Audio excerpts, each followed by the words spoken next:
بسم اللہ الحمد للہ والصلاة والسلام علی رسول اللہ اشہد ان لا الہ الا اللہ وحدہ لا شریک لہ واشہد ان محمدا عبدہ ورسولہ۔ محترم ناظرین، یہ ربیع الاول کا مہینہ شروع ہو چکا ہے۔ پیارے نبی صلی اللہ علیہ وآلہ وسلم کی ولادت باسعادت، آپ کی آمد اس مہینے میں ہوئی، اور یہی وہ مہینہ ہے جس مہینے میں پیارے نبی صلی اللہ علیہ وآلہ وسلم اس دنیا سے اپنے رب کے پاس چلے گئے، اور اپنے صحابہ کرام کو، اپنے امت کو غمزدہ چھوڑ گئے۔ یہ وہ مہینہ ہے جس مہینے میں 12 ربیع الاول والے دن صحابہ کہتے ہیں کہ ایسا غمگین ناک منظر نہ ہم نے آج سے پہلے دیکھا تھا، نہ قیامت تک کوئی اتنا غمگین ناک منظر کوئی دیکھ سکتا ہے جیسا نبی صلی اللہ علیہ وآلہ وسلم کی وفات، آپ کی جدائی کی وجہ سے مدینہ کا، صحابہ کا ہوا۔ تو پیارے نبی صلی اللہ علیہ وآلہ وسلم کی آمد، آپ صلی اللہ علیہ وسلم کے کچھ حقوق بھی ہیں ہمارے اوپر جو اس مہینے میں بیان نہیں کیے جاتے۔ اس مہینے میں جھنڈیاں تو لگائی جاتی ہیں، جشن تو منائے جاتے ہیں، اسٹیج پر چڑھ کر کے لڑکی لڑکا اسکول کے اندر پیچھے جشن عید میلاد النبی کا بینر لگا کے ناچتے اور گانے تو گاتے ہیں، نعوذ باللہ، جو آپ کی تعلیمات کے 100% نہیں 101% خلاف ہیں، لیکن کوئی اس پہ بولنے والا نہیں۔ لیکن امت پر نبی صلی اللہ علیہ وسلم کے کئی حقوق ہیں۔ ان حقوق میں پہلا حقوق یہ ہے کہ پیارے نبی صلی اللہ علیہ وآلہ وسلم کو اللہ تعالیٰ کا بندہ اور رسول ماننا، اور یہی وہ بات ہے جو کلمہ شہادت کے اندر ہم اقرار کرتے ہیں مسلمان ہوتے وقت، اشہد ان لا الہ الا اللہ، میں گواہی دیتا ہوں کہ اللہ کے سوا کوئی عبادت کے لائق نہیں، واشہد ان، اور میں گواہی دیتا ہوں بے شک محمدً عبدہ ورسولہ، کہ بے شک محمد صلی اللہ علیہ وآلہ وسلم عبدہ،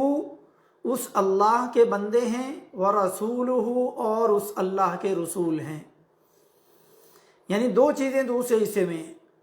ایک اللہ کا بندہ ماننا اور ایک اللہ کا رسول ماننا۔ مکہ کے لوگ جب پیارے نبی صلی اللہ علیہ وسلم نے نبوت کا اعلان کیا تو وہ نبی صلی اللہ علیہ وسلم کو اللہ کا بندہ مانتے تھے، مگر رسول ماننے کے لیے تیار نہیں تھے۔ کیوں؟ کیونکہ وہ یہ سمجھتے تھے کہ جو بندہ ہو وہ رسول نہیں ہو سکتا۔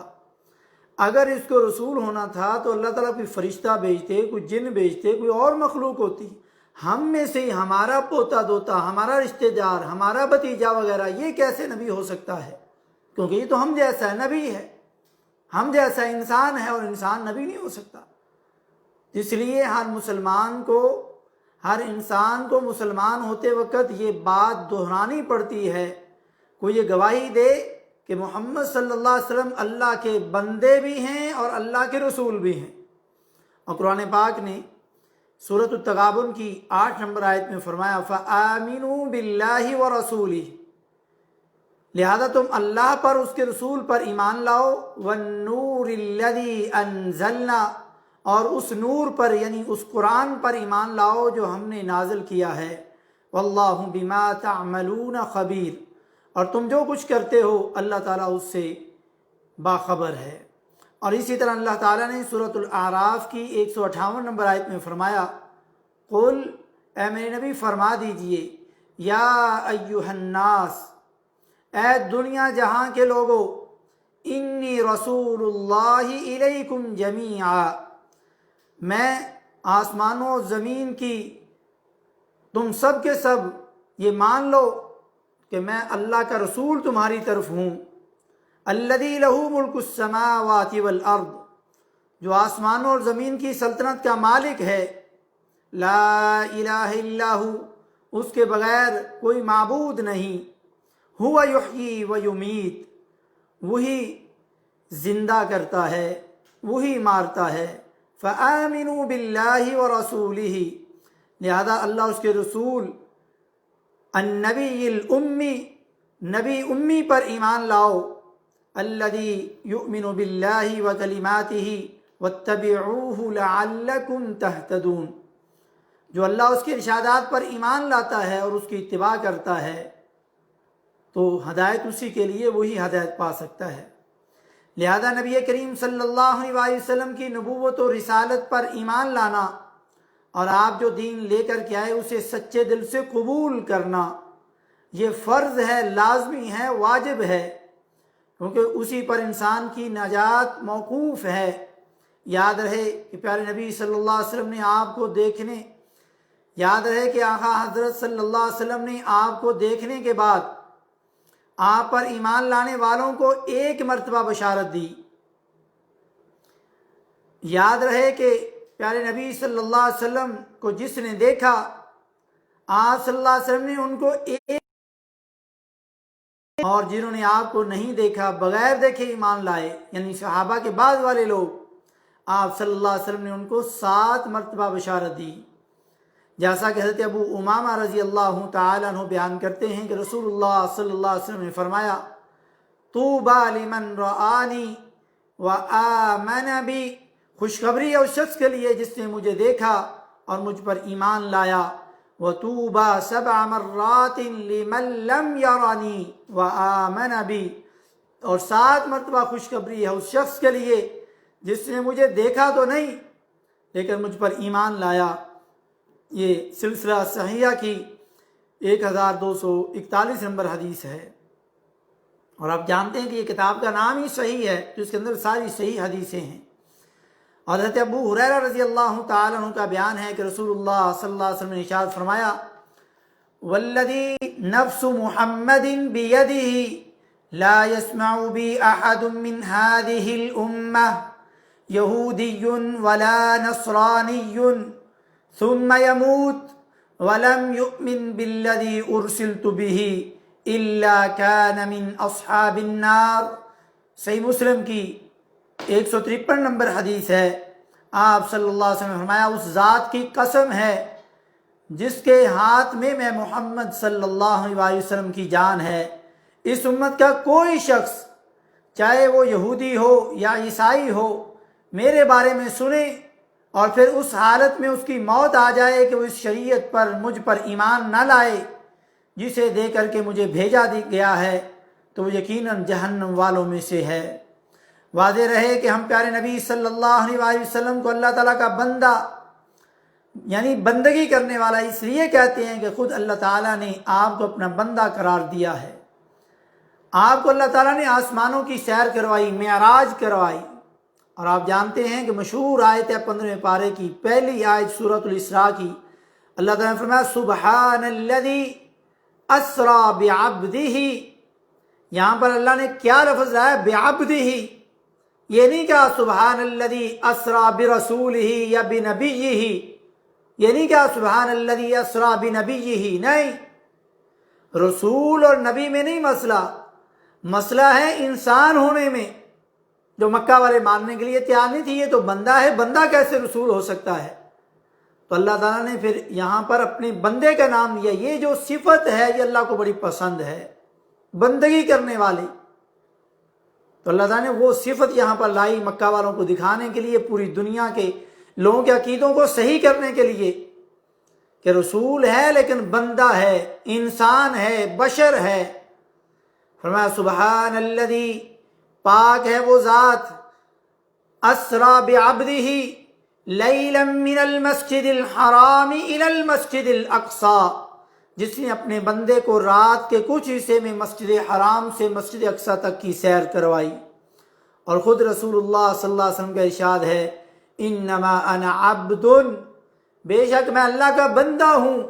فقولوا عبد اللہ ورسولہ، بس مجھے اللہ کا بندہ اور اللہ کا رسول کہو۔ صحیح بخاری کی حدیث ہے۔ تو ہمیں پیارے نبی صلی اللہ علیہ وسلم کو وہی مقام اور مرتبہ دینا ہوگا جس کا ہمیں اللہ تعالیٰ نے حکم دیا، جس کا طریقہ ہمیں رسول اللہ صلی اللہ علیہ وسلم نے بتایا۔ اور جب ہم رسول اللہ صلی اللہ علیہ وسلم کو اللہ کا بندہ مانیں گے رسول کے ساتھ، تو اللہ کے اور اس نبی کے درمیان میں فرق واضح ہو جائے گا۔ اور جس طرح لوگ آپ کی تعریف میں مبالغہ آرائی کر کے آپ کو اللہ تعالیٰ کے مقام تک پہنچا دیتے ہیں، اس کی بھی نفی ہو جائے گی، جس کی آگے بھی بات آئے گی۔ دوسرا امت پر حق یہ ہے، یعنی یہ آپ کے ذہن میں بات واضح ہو گئی کہ یہ نبی جو ہیں یہ بندے ہیں، انسان ہیں، بشر ہیں۔ قل انما انا بشر مثلکم، اے میرے نبی، یہاں بھی قل کہا،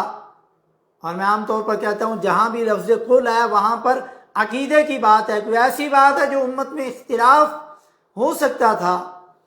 تو اللہ تعالیٰ نے پورے کا پورا قرآن نبی کی زبان سے کہلوایا، پہنچایا۔ لیکن جہاں پر لفظ قل لگایا وہاں پر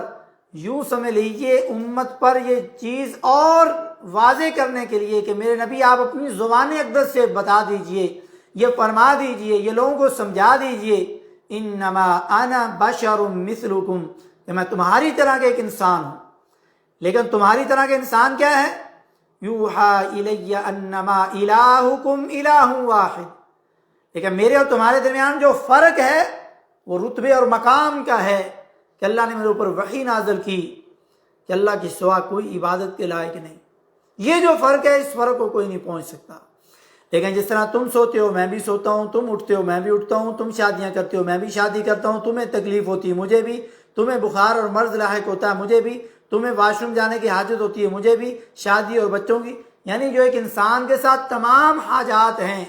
وہ ساری کی ساری میرے ساتھ بھی ہیں، لیکن میرے مقام، عزت اور شرف اور مرتبے میں جو فرق ہے وہ اللہ کے بعد سب سے بڑا میرا مقام ہے۔ تو آئیں دوسرا طریقہ اور امت کا، نبی صلی اللہ علیہ وسلم کا جو حق ہے امت پر، اس کو دیکھیں کہ آپ صلی اللہ علیہ وسلم کی عزت، عظمت، تعظیم اور توقیر کرنا۔ پیارے نبی صلی اللہ علیہ وسلم کی تعظیم دل و جان سے کی جائے، آپ کا احترام کیا جائے، دل سے بھی، زبان سے بھی اور عمل جوارح سے بھی۔ اور اس لیے آپ صلی اللہ علیہ وسلم کی حیات مبارکہ میں آپ صلی اللہ علیہ وسلم کو نام کے ساتھ پکارنے یا آپ صلی اللہ علیہ وسلم کی موجودگی میں بلند آواز سے گفتگو کرنے سے صحابہ کرام رضوان اللہ علیہم اجمعین کو منع کر دیا گیا، اور انہیں آپ صلی اللہ علیہ وسلم کا احترام کرنے کی سختی سے تلقین کی گئی۔ چنانچہ اللہ تعالیٰ نے فرمایا لا تجعلوا دعاء الرسول بینکم کدعاء بعضکم بعضا، سورۃ النور کی 63 نمبر آیت میں فرمایا رسول اللہ صلی اللہ علیہ وسلم کو تم اس طرح مت بلاؤ جیسا کہ تم آپس میں ایک دوسرے کو بلاتے ہو، یعنی عزت اور توقیر کے ساتھ آپ کو بلاؤ۔ اور فرمایا یا ایھا الذین آمنوا لا ترفعوا اصواتکم فوق صوت النبی ولا تجهروا له بالقول كجهر بعضكم لبعض ان تحبط اعمالكم وانتم لا تشعرون، سورہ حجرات کی 2 نمبر آیت میں فرمایا اے ایمان والو، اسلام کے اندر داخل ہو جانے والو، نبی کی آواز سے اپنی آواز اونچی نہ کرو اور ان کے سامنے بلند آواز سے اس طرح بات نہ کرو جس طرح تم آپس میں ایک دوسرے سے بلند آواز سے بات کرتے ہو، ورنہ تمہاری اعمال برباد ہو جائیں گے اور تمہیں اس کا احساس تک نہ ہوگا۔ اس آیت کریمہ کی شان نزول کے متعلق حضرت عبداللہ بن زبیر رضی اللہ تعالیٰ عنہ بیان کرتے ہیں کہ بنو تمیم کا ایک قافلہ نبی کریم صلی اللہ علیہ وسلم کی خدمت میں حاضر ہوا، تو حضرت ابو بکر رضی اللہ تعالیٰ عنہ نے ایک آدمی کا نام لیا کہ اس کو امیر بنایا جائے، اور حضرت عمر رضی اللہ تعالیٰ نے ایک دوسرے آدمی کا نام لیا کہ اس کو امیر بنایا جائے۔ تب حضرت ابو بکر رضی اللہ تعالیٰ عنہ نے حضرت عمر سے کہا آپ نے تو بس میری مخالفت ہی کرنی تھی۔ حضرت عمر رضی اللہ تعالیٰ نے کہا نہیں، میں آپ کی مخالفت نہیں کرنا چاہتا۔ اس کے بعد ان دونوں کے مابین آپس میں بات ہوئی، ایک دوسرے سے غصے سے بولے کہ ان کی آوازیں بلند ہو گئیں۔ اسی موقع پر اللہ تعالیٰ نے یہ آیت نازل کی یا ایھا الذین آمنوا لا ترفعوا اصواتکم فوق صوت النبی۔ حضرت ابن زبیر رضی اللہ تعالیٰ عنہ کہتے ہیں کہ اس آیت کے نازل ہونے کے بعد حضرت عمر رضی اللہ تعالیٰ عنہ نبی کریم صلی اللہ علیہ وسلم سے اس قدر پست آواز سے بات کرتے تھے کہ آپ صلی اللہ علیہ وسلم کو ان سے دوبارہ پوچھنا پڑتا تھا کہ آپ نے کیا کہا ہے۔ یہ صحیح بخاری کی 4845 اور 47 نمبر حدیث ہے۔ یعنی صحابہ کرام نے اللہ کے فرمان کا احترام ایسے کیا اور پیارے نبی صلی اللہ علیہ وسلم کی موجودگی کا ایسے پھر احترام کیا کیونکہ اللہ نے تربیت فرما دی۔ حضرت ثابت بن قیس رضی اللہ تعالی عنہ، جن کی آواز فطری طور پر بلند تھی، ان کے متعلق حضرت انس بن مالک رضی اللہ تعالیٰ عنہ بیان کرتے ہیں کہ اس آیت کے نازل ہونے کے بعد انہوں نے نبی کریم صلی اللہ علیہ وسلم کی مجلس میں حاضر ہونا بند کر دیا تھا۔ آپ صلی اللہ علیہ وسلم نے ان کے متعلق پوچھا کہ وہ کہاں ہیں؟ ایک شخص نے کہا اللہ کے رسول صلی اللہ علیہ وآلہ وسلم مجھے اجازت دیجئے کہ میں جا کر ان کی خبر لے آؤں۔ صحیح مسلم میں اس بات کی صراحت ہے کہ جو شخص حضرت ثابت بن قیس رضی اللہ تعالیٰ عنہ کی خبر لینے گیا تھا وہ حضرت سعد بن معاذ تھے رضی اللہ تعالیٰ عنہ، اور یہ ان کے پڑوسی بھی تھے۔ پھر جب یہ حضرت ثابت بن قیس رضی اللہ تعالیٰ عنہ کے پاس آئے تو اس نے دیکھا کہ اپنے گھر میں سر جھکائے پریشان بیٹھے تھے۔ اس نے پوچھا کہ آپ کو کیا ہوا ہے؟ انہوں نے جواب دیا میرا بہت برا حال ہے کیونکہ میری آواز نبی کریم صلی اللہ علیہ وآلہ وسلم کی آواز سے اونچی ہے، اس لیے میرا عمل ضائع ہو چکا ہے اور اب میں جہنم والوں میں سے ہوں۔ ان کا یہ جواب سن کر وہ رسول اللہ صلی اللہ علیہ وسلم کے پاس آئے اور آپ کو ان کے متعلق خبر دی کہ وہ ایسے ایسے کہہ رہے ہیں۔ تو رسول اللہ صلی اللہ علیہ وسلم نے اسے ان کے پاس دوبارہ بھیجا کہ جاؤ انہیں خوشخبری سناؤ کہ آپ جہنم والوں میں سے نہیں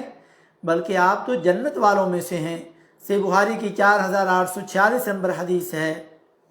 ان دونوں واقعات سے ثابت ہوتا ہے کہ نبی کریم صلی اللہ علیہ وسلم کے صحابہ کرام رضوان اللہ علیہم اجمعین آپ کا شدید احترام کرتے تھے اور ادب و احترام کو ملحوظ خاطر رکھتے تھے ہوئے انہیں یہ بات ہرگز گوارا نہ تھی کہ ان کی آواز نبی کریم صلی اللہ علیہ وسلم کی آواز سے اونچی ہو۔ لیکن آج قرآن پاک کی یہ آیت جو سورہ حجرات کی ہے ان الذین ینادونک من وراء الحجرات اکثرهم لا یعقلون، کہ بے شک وہ لوگ جو آپ کے حجرے کے باہر سے آپ کو آوازیں دے کر کے پکارتے ہیں، قرآن کہتا ہے اکثرهم لا یعقلون، ان میں سے اکثر لوگ بے عقل ہیں، ان کے اندر عقل ہی نہیں، یعنی پاگل اور مجنون ہیں، جو آپ کو آپ کے حجروں کے باہر بلند آواز سے آوازیں دے کر کے نام لے کے پکارتے ہیں۔ یعنی یہ تو ان لوگوں کے بارے میں اللہ نے کہا جو آپ کے حجرے کے باہر نام لے کر کے آپ کو پکار رہے ہیں، اور جو ہزاروں میل دور اپنی مسجدوں میں اپنے جلسوں میں پیارے نبی صلی اللہ علیہ وسلم کا اپنے ملکوں میں نام لے کر کے آوازیں دیتے ہیں لبیک یا رسول اللہ، جبکہ یہ جملہ ہی شرکیہ ہے۔ لبیک یا حسین یہ شرکیہ جملہ ہے۔ ادھر تلبیہ پڑھتے ہو عمرے اور حج میں کہتے ہو لبیک اللہم لبیک کہ اللہ میں حاضر ہوں، اور ادھر کہتے ہو لبیک یا حسین، نعوذ باللہ۔ یہ عبادت والا جو اللہ کے لیے جھکنا ہوتا ہے یہ تو اللہ کے علاوہ کسی اور کے لیے جائز نہیں، اور تم نبی کے لیے اور حسین کے لیے لبیک یا حسین لبیک یا رسول اللہ کہہ رہے ہو، نعوذ باللہ من ذالک۔ تو اب دیکھیں جن کے علماء ایسے جملے کہہ رہے ہوں ان کی عوام کا کیا حال ہوگا۔ علماء بھی ان کے جاہل اور شرک کرنے والے، اور ان کی عوام بھی جاہل اور شرک کرنے والی، نعوذ باللہ۔ وہی یہ لوگ اپنے ملکوں میں بیٹھ کر کے یا محمد یا رسول اللہ کے نعرے لگاتے ہیں اور آپ کو آوازیں دیتے ہیں۔ تو جو نبی کے حجرے کے باہر آوازیں دے نبی کو نام لے کر، وہ جاہل ہیں، بے عقل ہیں، ان کے اندر عقل نہیں، مجنون ہیں، پاگل ہیں، دیوانے ہیں۔ اور جو اپنے ملکوں میں نبی کو آوازیں نام لے کر کے آوازیں دیں وہ کیسے عقل مند ہو سکتے ہیں؟ وہ بھی قرآن کے مطابق وہ جاہل ہیں، بے عقل ہیں، ان کے اندر عقل نہیں، مجنون ہیں، پاگل ہیں جو نبی کو نام لے کے پکارے۔ ایک اور مثال دیتا چلوں، اگر بیٹا استاد کو نام لے کر کے پکارے تو لوگ کیا کہیں گے کہ یہ شاگرد، یہ بیٹا حلال کا نہیں، لیکن استاد اپنے شاگرد کو نام لے کے پکارے کوئی حرج نہیں۔ اسی طرح بیٹا باپ کو نام لے کے پکارے تو یہ غلط ہے، بے ادبی ہے۔ اگر باپ بیٹے کو نام لے کے پکارے کوئی حرج نہیں۔ اللہ بڑا ہے، اللہ اپنے نبی کو نام لے کے پکارے کوئی حرج نہیں، لیکن ہم چھوٹے ہیں، ہم اپنے نبی کو نام لے کے پکارے یہ حرج ہے۔ نبی اپنے امتی کو نام لے کے پکارے کوئی حرج نہیں، لیکن امتی نبی کو یا محمد کہہ کے پکارے تو یہ حرج ہے۔ تو لوگوں اس عقل کے ناخن لو، نبی کو نام لے کر کے آوازیں نہ دیں، آپ کے لیے تعظیم اور عزت اور احترام کریں، صرف لوگوں کو دھوکہ دینے کے لیے نہیں، احترام کا کرنا، دل سے بھی احترام کریں، زبان سے بھی احترام کریں۔ اگر آپ کا بیٹا آپ کو نام لے کے پکارے تو برا لگتا ہے، لیکن نبی کو نام لے کے پکارتے ہوئے شرم نہیں آتی؟ یہ کیسی عزت ہے؟ تو نبی صلی اللہ علیہ وسلم کی عزت کیجیے حقیقی معنوں میں۔ اور اللہ تعالیٰ نے رسول اللہ صلی اللہ علیہ وسلم کی توقیر اور احترام کرنے والوں کو بشارت سناتے ہوئے فرمایا فالذین آمنوا بہ وعزروہ ونصروہ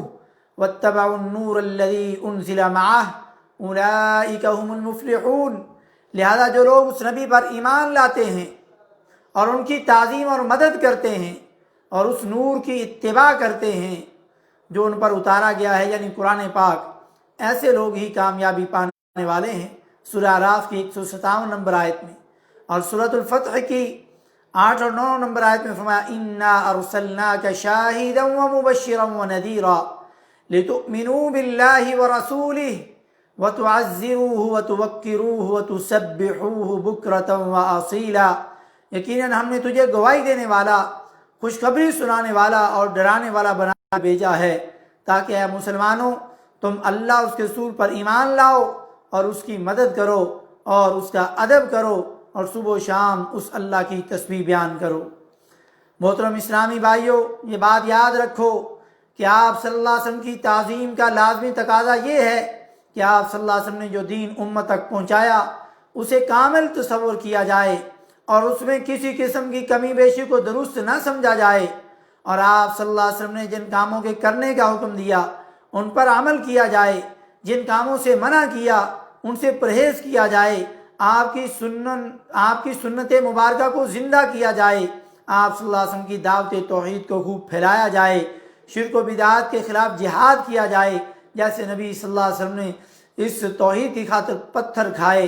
آپ بھی اس توحید کو واضح کر کے امت تک پہنچائیں۔ آپ صلی اللہ علیہ وسلم کی سیرت کو اپنایا جائے، آپ صلی اللہ علیہ وسلم کی طرف جھوٹی اور من گھڑت باتوں کو منسوب نہ کیا جائے۔ اس موضوع کی مناسبت سے یہ بات اچھی طرح ذہنشین کر لینی چاہیے کہ پیارے نبی صلی اللہ علیہ وسلم کی تعظیم اللہ تعالیٰ اور اس کے رسول صلی اللہ علیہ وسلم کی مقرر کردہ حدود سے تجاوز نہ کریں، کیونکہ انہی حدود کے اندر رہتے ہوئے آپ صلی اللہ علیہ وسلم کی تعظیم تو بجا ہے بلکہ ایمان کا حصہ ہے اور ایک نیک ترین عمل ہے، لیکن ان سے تجاوز کرنا قطعاً درست نہیں ہے۔ پیارے نبی صلی اللہ علیہ وسلم نے فرمایا لا تطرونی کما اطرت النصارى ابن مریم انما انا عبد فقولوا عبد اللہ ورسولہ، کہ میری تعریف اور تعظیم میں حد سے تجاوز نہ کرو، جیسا کہ نصارہ نے عیسیٰ بن مریم علیہ السلام کی تعریف و تعظیم میں حد سے تجاوز کیا۔ میں تو محض ایک بندہ ہوں، لہذا تم مجھے اللہ کا بندہ اور اللہ کا رسول تصور کرو۔ صحیح بخاری کی حدیث ہے۔ اس حدیث سے ثابت ہوا کہ آپ صلی اللہ علیہ وسلم کو اختیارات کا مالک تصور کرنا جو صرف اللہ تعالیٰ کے پاس ہیں، مثلا آپ صلی اللہ علیہ وسلم کو حاجت روا یا مشکل کشا یا غوث اعظم تصور کرنا یہ حرام ہے، اور آپ صلی اللہ علیہ وسلم کے احترام اور تعظیم پہ جو حد کر دی گئی ہے، مقرر کر دی گئی ہے، اس سے تجاوز کرنا ہے۔ اللہ تعالیٰ نے سورہ اعراف کے 188 نمبر آیت میں فرمایا قل، یہاں بھی لفظ قل آیا ہے، میرے نبی بتا دیجئے، لوگوں کو سمجھا دیجئے، لا املک لنفسی نفعا ولا ضرا الا ما شاء اللہ ولو كنت اعلم الغیب لاستكثرت من الخیر وما مسنی السوء ان انا الا نذیر وبشیر لقوم یؤمنون۔ کہہ دیجئے مجھے تو خود اپنے نفع و نقصان کا اختیار بھی نہیں ہے، مگر اللہ ہی جو چاہتا ہے وہی ہوتا ہے، اور اگر میں غیب جانتا ہوتا تو بہت سی بھلائیاں حاصل کر لیتا اور مجھے کوئی تکلیف نہ پہنچتی۔ میں تو محض ایک ڈرانے والا اور بشارت دینے والا ہوں ان لوگوں کو جو ایمان لائے ہیں۔ تو مومن بندے کا عقیدہ کیا ہونا چاہیے کہ نبی غیب نہیں جانتا، نبی نفع نقصان کا مالک نہیں، نبی مشکل کشا نہیں، نبی حاجت روا نہیں، نبی مختار کل نہیں۔ تو یہ عقیدے قرآن نے بیان کر دیے ہیں۔ نبی غوث اعظم نہیں، غوث اعظم صرف اللہ ہے۔ لوگوں نے تو نبی کے امتی کو، حضرت پیر عبدالقادر جیلانی کو غوث اعظم بنا دیا، نعوذ باللہ۔ اور نیز فرمایا سورہ نام کی 50 نمبر آیت میں قُلْ لَا أَقُولُ لَكُمْ عِنْدِي خَزَائِنُ اللَّهِ وَلَا أَعْلَمُ الْغَيْبَ وَلَا أَقُولُ لَكُمْ إِنِّي مَلَكٌ إِنْ أَتَّبِعُ إِلَّا مَا يُوحَىٰ إِلَيَّ قل هل يستوي الأعمى والبصير افلا تتفکرون، آپ ان سے کہیے کہ میں یہ نہیں کہتا کہ میرے پاس اللہ کے خزانے ہیں۔ اور نبی کو خزانوں کا مالک سمجھنے والوں، سورہ انعام کی یہ 50 نمبر آیت پڑھ لو، یہاں بھی قل کہہ کر کے اللہ نبی سے کہہ رہا ہے کہ لوگوں کو بتا دیجئے میرے پاس اللہ کے خزانے نہیں ہیں، ولا اعلم الغیب، اور نہ میں غیب جانتا ہوں، ولا اقول لکم انی ملک، اور نہ میں تمہیں کہتا ہوں میں فرشتہ ہوں، ان اتبع الا ما یوحی الی، بلکہ میں اس چیز کی اتباع اور پیروی کرنے والا ہوں جو اللہ میرے اوپر وحی فرماتا ہے۔ قل هل يستوي الاعمى والبصير افلا تتفکرون، آپ ان سے پوچھئے کیا نبینا اور بینا برابر ہو سکتے ہیں؟ دیکھنے والے اور اندھے برابر ہو سکتے ہیں؟ پھر تم کیوں نہیں سوچتے؟ تم لوگ کیوں نہیں سوچتے؟ تو میرے پیارے بھائیوں غور کیجئے، آج یہ جو دو حق ہم نے پیارے نبی صلی اللہ علیہ وسلم کے جو ہمارے اوپر امت پر ہے ان کو سامنے رکھا، ان پر غور کیجئے۔ اللہ کا بندہ اور رسول ماننا اور آپ کی عزت اور توقیر کرنا، پھر انشاءاللہ تیسرا، چوتھا، پانچواں، چھٹا یہ حق ایک دن چھوڑ کے انشاءاللہ بیان کیا جائے گا۔ اللہ رب العزت ہمیں پیارے نبی صلی اللہ علیہ وآلہ وسلم کی پیروی کرنے کی، آپ کی اتباع کرنے کی توفیق نصیب فرمائے۔ جو باتیں آپ صلی اللہ علیہ وسلم سے صحیح ثابت ہوں ان پر عمل کرنے والا ہو، آپ صلی اللہ علیہ وسلم کی عزت اور توقیر حد سے تجاوز کرنے والے نہ ہوں، غلو نہ کریں۔ اللہ رب العزت ہمیں سمجھنے کی توفیق نصیب فرمائے۔ سبحان ربک رب العزت عما یصفون وسلام علی المرسلین والحمد للہ رب العالمین، وصلی اللہ تعالی علی خیر خلقہ محمد وعلی آلہ واصحابہ اجمعین۔